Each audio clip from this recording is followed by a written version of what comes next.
सुखदेव जी कहते हैं राजन, अब हम तुम्हें एक बड़ी सुंदर कथा श्रवण कराते हैं। बोले ठीक। कश्यप ऋषि थे।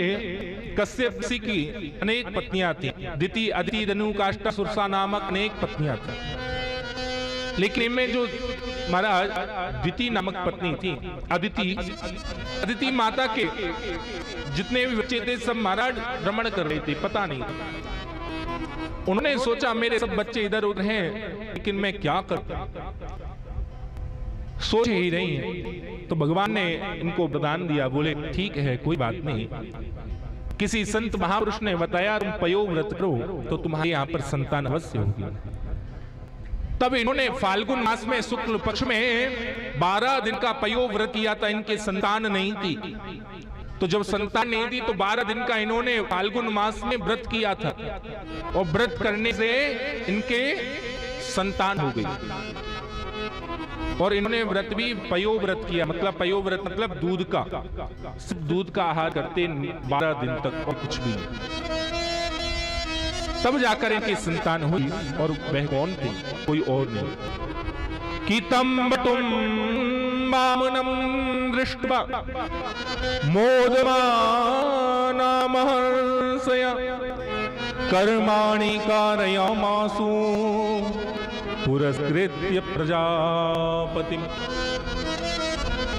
तब जाकर महाराज जैसे ही पयो व्रत इन्होंने किया, उसके बाद में कुछ समय बाद माता अदिति के गर्भ से भगवान श्रीमन नारायण ने वामन भगवान के रूप में जन्म लिया। बोलिए वामन भगवान की। वामन भगवान का प्राकट हुआ। और जब वामन भगवान का प्राकट हुआ तो छोटे से वामन भगवान, वामन अंगुल के छोटे से वामन भगवान, आज वही वामन भगवान महाराज आनंद से रह रहे, लेकिन छोटे से वामन भगवान। एक बार प्रेम से लो, बोली वामन भगवान की। वामन भगवान बलि के पास अभी कथा आएगी, सुनना।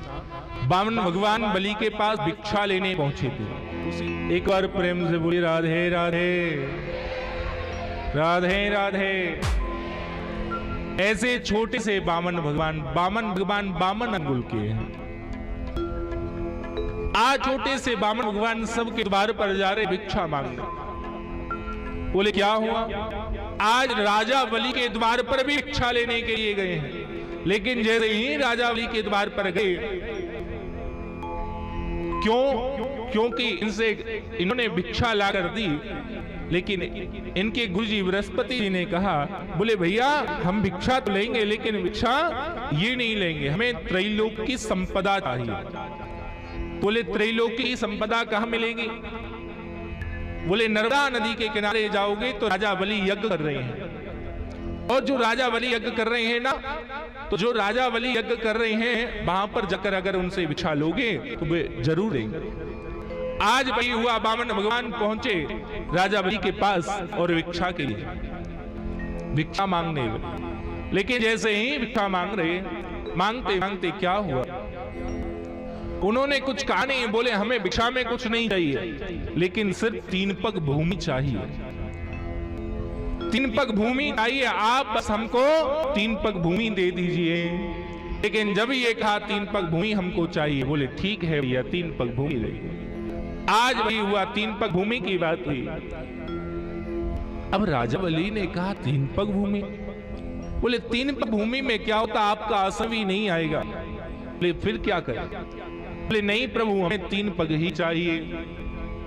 अरे सुनो भगवान, आप छोटे से हो, आपको कुछ और चाहिए, आपको विवाह करना है तो विवाह के लिए कन्या दे दे, सोना चांदी हीरा मोती कोटी मंगला चाहिए, गाड़ी चाहिए, हम वो भी दे देंगे, तुम बताओ तो।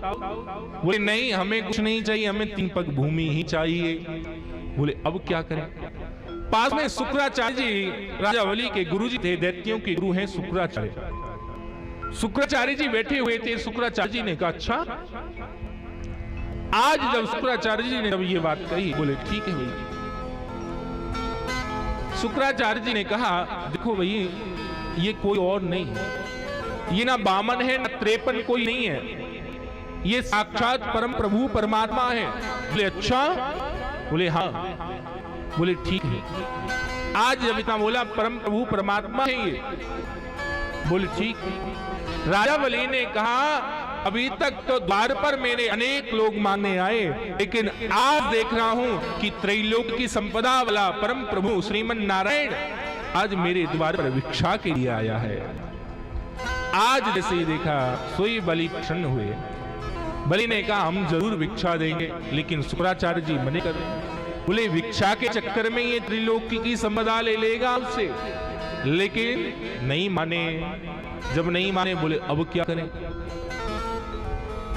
शुक्राचार्य जी ने क्या किया, जो उनका जल पात्र था उस पात्र के अंदर जाकर बैठ गए। शुक्राचार्य छोटे से बनकर जल पात्र के अंदर जाकर बैठ गए, और जैसे ही जल पात्र के अंदर जाकर बैठ गए बोले अब क्या किया? अब तो बोले भैया संकल्प करो। लेकिन जैसे ही संकल्प करने लगे हाथ में जल लेने लगे। जैसे ही हाथ में जल लिया तो हाथ में जल लेते ही लेकिन जल आया ही नहीं। बोले क्या करें?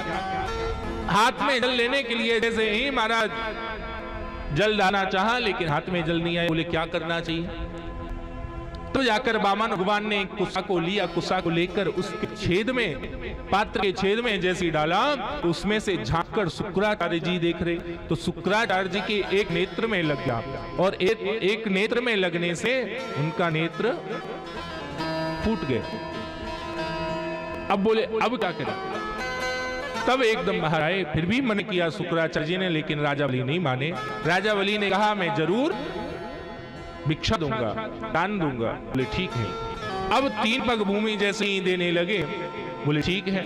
अब पहला चरण जैसे ही वामन भगवान ने रखा, तो पहले चरण में महाराज ऊपर के जितने लोग हैं, भू भुव स्वः महाजना तप सत्य, 7 लोग ऊपर के हैं, 7 के 7 लोगों को नाप लिया। और जब दूसरा चरण रखा, तो दूसरा चरण रखते ही महाराज नीचे जितने लोग हैं उन सबको भी नाप लिया। नीचे कितने लोग हैं? सब लोग मिलाकर महाराज 14 हैं। 7 ऊपर 7 नीचे। ऊपर के एक चरण रखा तो ऊपर के जितने लोग थे, भू भुव स्वः महाजना तप सत्य, ऊपर के लोगों को नाप लिया।